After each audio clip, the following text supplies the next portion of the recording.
అందరికీ నమస్కారం. Welcome to icon politics. నమస్కారం బాలకోట గారు. నమస్కారం శ్రీని గారు. సార్, ప్రభుత్వం 2000 అంటే కాంగ్రెస్ పార్టీ 2014లో ఏపీని తెలంగాణని విడదీసిన తర్వాత అప్పుడు బాధలు చూడలేక, ఏపీ వాళ్ళ బాధలు చూడలేక 10 సంవత్సరాలు ఉమ్మడి క్యాపిటల్గా హైదరాబాద్ని ప్రకటించారు. ఆ తర్వాత కొన్ని రోజుల తర్వాత టీడీపీ గవర్నమెంట్ ఫార్మ్ అయ్యాక ఇక రావాల్సి వచ్చింది. అక్కడి నుంచి కేసీఆర్ గారి కుతంత్రాలు తట్టుకోలేక చంద్రబాబు నాయుడు గారు రావాల్సి వచ్చిన తర్వాత అప్పటికి టెక్నికల్గా అయితే 10 ఏళ్ళు ఉమ్మడి రాజధాని హైదరాబాద్. ఆ గడువు జూన్ 2వ తేదీతో ముగిసిపోతుంది. 10 ఏళ్ళ తర్వాత చూస్తే ఏపీకి క్యాపిటల్ లేదు. ఆగమ్య గోచరంగా ఉంది పరిస్థితి. ఏంటి పరిస్థితి ఇప్పుడు? దీన్ని కొంతమంది మేధావులేమో పొడిగిచ్చారంటున్నారు, కొంతమంది ఏమో అంటే అదృష్టం కొద్దీ ఈ టాపిక్ తెలంగాణలో ఎంపీ ఎలక్షన్స్ అవ్వకముందు రాలేదు, వచ్చింటగినా అప్పుడే ఒక పార్టీకి బాగా బలం ఇచ్చేది. ఏంటి, ఎలా ఉంది మీ విశ్లేషణ చెప్పండి. కొంతమంది కావాలంటున్నారు, తెలంగాణ వాళ్ళేమో కుదరదంటున్నారు. మోసపోయిన తెలుగు ప్రజలు అంటే ఏపీ ప్రజలు ఒక పార్టీని నమ్ముకునేసి ఘన విజయం ఇచ్చి ఆ పార్టీ మోసం చేస్తే బేలపు చూపులు చూస్తున్న ఏపీ ప్రజలకు ఏం మీరు చేసే సూచన ఏంటి? మీరు దీన్ని ఈ వాదన సమర్థిస్తారా లేదా? మీ విశ్లేషణ చెప్పండి సార్. శ్రీని గారు ధన్యవాదాలు, నమస్కారాలు. మాకొద్దు హైదరాబాద్, మాకు వద్దు వద్దు వద్దు హైదరాబాద్. ఆంధ్రప్రదేశ్ రాజధాని అమరావతి. అమరావతి మా రాజధాని, అమరావతి ఆంధ్రుల రాజధాని. అమరావతినే అభివృద్ధి చేసుకుంటాం.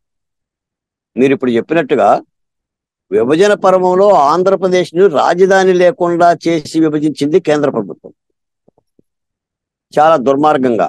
ఆ రోజు కూడా మీరు గుర్తు తెచ్చుకోండి ఒకసారి. భాగ్యనగరాన్ని కోల్పోవటం మూలాన, ఆదాయ వనరులు కోల్పోవటం మూలాన మేము ఎన్నో ఉద్యమాలు చేశాం. అడ్డగోలుగా విభజిస్తున్నారు, ఆంధ్రాకి అన్యాయం చేస్తూ విభజిస్తున్నారు అని. అయినా కూడా ఆనాటి కాంగ్రెస్ పార్టీ తలుపులు మూసో తలుపులు వేసో అందరి మీద బయటికి నెట్టో ఏకపక్షంగా బుల్డోజర్ పద్ధతిలో విభజన చేసింది. దానికి ప్రత్యక్ష సాక్షి భారతీయ జనతా పార్టీ. అసలు నిజానికి భారతీయ జనతా పార్టీ లోక్సభ రాజ్యసభలో సహకరించబట్టే విభజన జరిగింది. భారతీయ జనతా పార్టీ నినాదమే ఒక ఓటు 2 రాష్ట్రాలు. వాళ్ళే ఉన్నారు. సాక్షాత్తు మోడీ గారే చెప్పారు, తల్లిని చంపి బిడ్డను బతికిచ్చారు అని. కాబట్టి ఆంధ్రప్రదేశ్ని చంపేశారు, తెలంగాణని బతికిచ్చారు. అలా మేము హైదరాబాద్ నుంచి దూరం అయ్యాము. హైదరాబాద్ మీద కేసీఆర్ గారు ఎన్నో రాజకీయాలు చేశాడు. ఇప్పుడు హైదరాబాద్కు గుజరాత్ వాళ్ళు రావచ్చు, రాజస్థాన్ వాళ్ళు రావచ్చు, బీహార్ వాళ్ళు రావచ్చు, మన కాశ్మీర్ వాళ్ళు రావచ్చు, పాకిస్తాన్ వాళ్ళు రావచ్చు, అమెరికా వాళ్ళు రావచ్చు. కానీ ఆంధ్రులు ఉండకూడదు. ఆంధ్రులు వెళ్ళగొడతాం, మిమ్మల్ని తరిమి కొడతాం, మీరు హైదరాబాద్లో ఎందుకుంటున్నారని చెప్పి ఈ యొక్క విభజన రాజకీయాలు, ఆటంకవాద రాజకీయాలు చేసింది. సంతోషంగా ఆటంకవాద రాజకీయాలతో 10 ఏళ్ళు ముఖ్యమంత్రి పీఠాన్ని గబ్బెలంలాగా పట్టుకొని ఏలుబడి చేసిండు.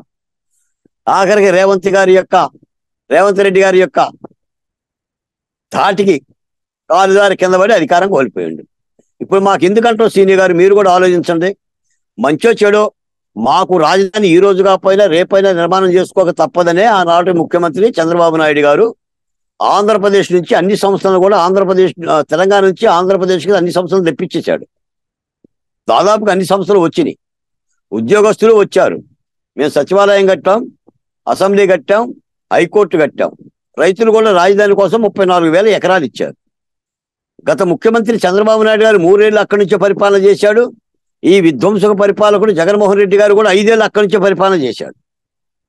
ఇక మాకు హైదరాబాద్తో మాకేం పని ఉంది?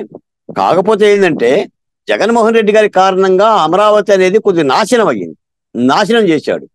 ఆయన తన పరిపాలన సుస్థిరత చేసుకోవడం కోసం, మళ్ళీ అధికారంలో ఉండటం కోసం 3 రాజధానులు చూసిన కుంపట్ల విధానాన్ని తెచ్చి 3 ప్రాంతాల్లో విభజన రాజకీయాలను రేపాడు. ఇది కూడా కేసీఆర్ గారి తాలూకా ఆలోచనే. ఆయన యొక్క పాదంలో పాదం పెట్టి ఆయన అడుగులో అడుగేసి ఈ విభజన రాజకీయాలు చేశాడు. అటు ఉత్తరాంధ్ర ద్వారా, రాయలసీమ ద్వారా మంటలు మండించే ప్రయత్నం చేశాడు.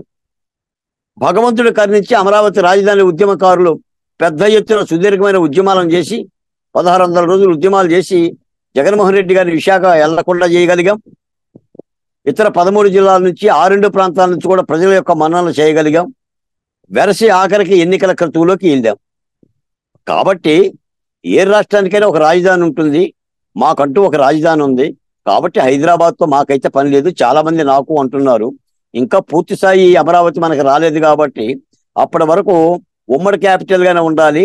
జూన్ 2వ తారీఖుతో గడువు ముగుస్తుంది కాబట్టి దాన్ని ఎక్స్టెన్షన్ చేయాలి, ఆ దిశగా మాట్లాడాలని చెప్పి కూడా కొంతమంది మాట్లాడుతున్నారు. అక్కర్లేదు సీని గారు, అక్కర్లా. మాకు తెలంగాణ నుంచి విభజన చట్టం ప్రకారంగా రావాల్సిన డబ్బులు కానీ, వాటాలు కానీ, పంపకాలు కానీ ఇప్పటికైనా సరే కేంద్ర ప్రభుత్వం చేసి తీరాలి. కొత్తగా రాజధాని నిర్మాణం చేసుకుంటున్నాం కాబట్టి ఆ రాజధానికి నిధులు ఇవ్వగలగాలి. పోయినసారి అమరావతి కట్టినప్పుడు కూడా కేవలం 1500 కోట్ల రూపాయలేమో వాళ్ళు ఏదో బిచ్చవేసినట్టు కేంద్ర ప్రభుత్వం ఇచ్చింది. కానీ ఆ రాజధాని నిర్మాణానికి నిధులు సమకూర్చాలి.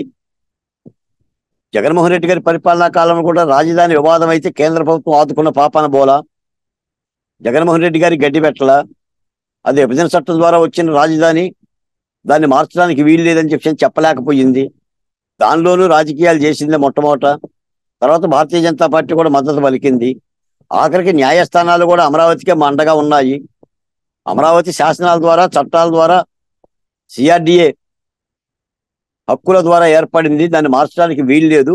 అది విభజన పర్వంలో ఆర్టికల్ 3 ద్వారా సంక్రమించిన హక్కు అని చెప్పినా కూడా జగన్మోహన్ రెడ్డి గారు తాను బట్టిన కాలు కుందేటికి 3 కాలు అనే రీతిలో అదే మాట్లాడుతున్నాడు.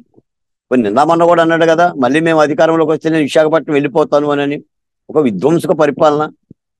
అంటే ఇప్పుడు మీరు పెట్టిన వస్తువుని నేను ఉంచకూడదని, మీరు కట్టిన భవనాన్ని నేను ఉంచకూడదని చెప్పని చంద్రబాబు నాయుడు గారు అమరావతి పెట్టిండు కాబట్టి దాన్ని చంపాలి అని చెప్పని ఈ యొక్క ఓ దుర్మార్గ రాజకీయాలు చేయటం మూలనే జగన్మోహన్ రెడ్డి గారి యొక్క పరిపాలనకు అంతిమ గడియలు ఆసనమైనవి. ఏదేమైనా హైదరాబాదు నుంచి మాకు రావాల్సిన విభజన చట్టం ద్వారా రావాల్సిన వాటిని ఇస్తే చాలు. ఎందుకంటే అమరావతి మా రాజధాని. హైదరాబాద్ తోటి ఆంధ్రులుగా ఉంటాము. అందరూ హైదరాబాద్ వెళ్ళినట్టుగా ఆంధ్రులు కూడా హైదరాబాద్లో పోతారు, హైదరాబాద్లో ఉంటారు, వ్యాపారాలు చేసుకుంటారు. మళ్ళీ ఇప్పుడు కేసీఆర్ కానీ, కేటీఆర్ కానీ, హరీష్ రావు గారు కానీ మళ్ళీ కూడా రాజకీయంగా లబ్ధి పొందడం కోసం హైదరాబాద్ను యూటీ చేస్తున్నారు. అంటే దేశానికి 2వ క్యాపిటల్ చేస్తున్నారు. హైదరాబాద్ను ఉమ్మడి క్యాపిటల్గా పొడిగించి కుట్ర చేస్తున్నాడు రేవంత్ రెడ్డి. మాకేం అక్కర్లేదు రేవంత్ రెడ్డి గారు, మాకు హైదరాబాద్తో పని లేదు. కేసీఆర్ గారు, కేటీఆర్ గారు, హరీష్ రావు గారు, మీది కాదు హైదరాబాద్, మాది కాదు. అసలు ప్రాంతాలను ఎలా భాగం వేసుకోవటం సార్? నాది నీదని వాటాలు వేసుకోవటం సార్. ఇది భారతదేశంలో అమరావతికి ఎవరైనా వచ్చి వెళ్ళొచ్చు, హైదరాబాద్కి ఎవరైనా వచ్చి వెళ్ళొచ్చు. దేశాలకే లేని హద్దులు. మరి అలా అనుకుంటే మనం ఫారిన్ వెళ్ళకూడదు కదా సీని గారు. అమెరికా, జర్మను, లటని మనం వెళ్ళకూడదు కదా. మరి వాళ్ళు ఆంక్షలు పెట్టాలి కదా, నువ్వు రామాకండి, ఆంధ్రప్రదేశ్లో రామాకండి, తెలంగాణలో రామాకండి అని. వీళ్ళైతే ఈ అంటే తుమ్మొచ్చినా, కాలికి నొప్పి వచ్చినా, ములుగుచ్చుకున్నా కూడా విదేశాల్లోకి వెళ్ళిపోయి ఉద్యోగాలు చేసుకుంటారు. ఈ హైదరాబాద్ మాత్రం ఆందోళన రాకూడదని. అంటే ఒక దుర్మార్గమైన రాజకీయం అంటే కేసీఆర్ గారు. ఎంత దుర్మార్గమైన రాజకీయం అంటే మన జగన్మోహన్ రెడ్డి గారు అమరావతి మీద కాలు పెట్టి అది మీద కొద్దీ ఆనందపడ్డది కేసీఆర్ గారే. ఎంత ఆనందపడ్డాడు అంటే అమరావతి చస్తే హైదరాబాద్ అభివృద్ధి చెందుతుందని. ఇదేమి రాజనీతితో ఇదేమి రాజకీయం నాకైతే తెలియదు. కానీ నీ ఇల్లు తగలబడితే నా ఇల్లు బాగుంటుందని చెప్పేసి ఒక దుర్మార్గమైన ఆటంకవాద రాజకీయాలు కేసీఆర్ గారు చేశారు. నేనైతే మీ ద్వారా చెప్తున్నాను, ఐకాన్ పాలిటిక్స్ ద్వారా, మాకంటూ ఒక రాజధాని ఉంది. ఆ రాజధాని పేరు అమరావతి. ఈ రోజు కాకపోయినా రేపైనా ఇంకా 4 రోజులకైనా అమరావతిని అభివృద్ధి చేసుకొని తీరుతాం. అమరావతి మీద కాలు పెట్టిన, అమరావతి మీద కథ తీసిన జగన్మోహన్ రెడ్డి గారి పదవి దిగిపోతున్నారు. కూటమి పార్టీ కూడా అమరావతినే మేనిఫెస్టోలో రాజధానిగా పెట్టింది కాబట్టి తప్పనిసరిగా చట్టాల ప్రకారంగా పకడ్బందీ చేయగలుగుతాం. కాబట్టి హైదరాబాద్తో పనేం లేదు. కాబట్టి తోటి రాష్ట్రానికి సంబంధించిన రాజధానిగా అమరావతిని పరిగణిస్తాం. మాకు తెలంగాణలో విభజన చట్టం ద్వారా రావాల్సిన ఆ వాటాలను కానీ, రాయితీలను కానీ, డబ్బులను కానీ ఇస్తే సరిపోతుంది. అమరావతికి కేంద్ర ప్రభుత్వం ఆర్థిక నిధులను కూడా సమకూర్చి దాన్ని చట్ట ప్రకారంగా మరొక మారు జగన్మోహన్ రెడ్డి లాంటి వాళ్ళు ఎవరు వచ్చినా సరే అమరావతిని ధ్వంసం చేయకుండా మళ్ళీ 3 రాజధానులు, 30 రాజధానులు, 60 రాజధానులు అని చెప్పి ఒక దుర్మార్గమైన ఈ వ్యాఖ్యానాలు చేయకుండా చట్ట ప్రకారంగా కట్టుదిట్టం చేయాలి. అది రాష్ట్రపతి ఎజెండాలో కూడా పెట్టేసేసి మరొకడు అమరావతి మాట నోటిలో నుంచి మారుస్తామనే మాట వస్తే తాట తీసే విధంగా చట్టాలను పకడ్బందీ చేయాల్సినంత అవసరం ఉంది. ఉద్యమకారులు కూడా కోరుకుంటుంది అదే. కాబట్టేసి ఒక ప్రభుత్వం మారితే రాజధానులు మారుతాయి, ఇంకో ప్రభుత్వం మారితే రాజధానిని మళ్ళీ మార్చుకుంటామని చెప్పని ఈ యొక్క దుర్మార్గమైన ఈ ప్రాంతీయవాద ధోరణి అనేది కరెక్ట్ కాదు. కాబట్టి శ్రీని గారు మీ ద్వారా చెప్తున్నా, అమరావతి ఆంధ్ర రాజధాని, హైదరాబాద్ అయితే మాకు వద్దు, హైదరాబాద్ తెలంగాణ రాజధాని. కాకపోతే హైదరాబాద్ని గౌరవిస్తాం, తెలంగాణను గౌరవిస్తాం, అమరావతిని అభివృద్ధి చేసుకుంటాం. కాబట్టి దాన్ని పొడిగించాల్సిన అవసరం లేదు. దాన్ని ఇప్పుడు దేశానికి రెండో రాజధాని చేయాలి అనే ఆలోచనలో అది వేరే అంశం. ఒకవేళ ఢిల్లీతో పాటు దేశానికి మరో రాజధాని కావాలి, ఓ సుదీర్ఘకాలం ఢిల్లీ ఉంది, ఢిల్లీలో కాలుష్యం పెరిగింది, ఢిల్లీలో రద్దీ పెరిగింది, ఢిల్లీలో రక్షణ విభాగంలో కూడా ఇతర దేశాలకి, చుట్టుపక్కల ఉన్న దేశాలకి దగ్గర భాగం అయింది. రేపు పొద్దున రక్షణ రంగంలో అభద్రతా భావం ఉందనంటే ఓ రెండో క్యాపిటల్ చేయాలి అనుకుంటే హైదరాబాద్ని యూటీ చేయటం అనేది అది వేరే అంశం. కానీ ఆంధ్రప్రదేశ్ క్యాపిటల్ గా దాన్ని పొడిగించాల్సిన అవసరం అయితే లేదు. కాబట్టి ఇప్పటికైనా సరే కేంద్ర ప్రభుత్వం వెంటనే సత్వరం అమరావతిని నిలబెట్టడం కోసం, దానికి సంబంధించిన అభివృద్ధి కోసం అయితే కేంద్ర ప్రభుత్వం, ముఖ్యంగా ప్రధాని నరేంద్ర మోడీ గారు అయితే సహకరించాల్సిన అవసరం ఉంది.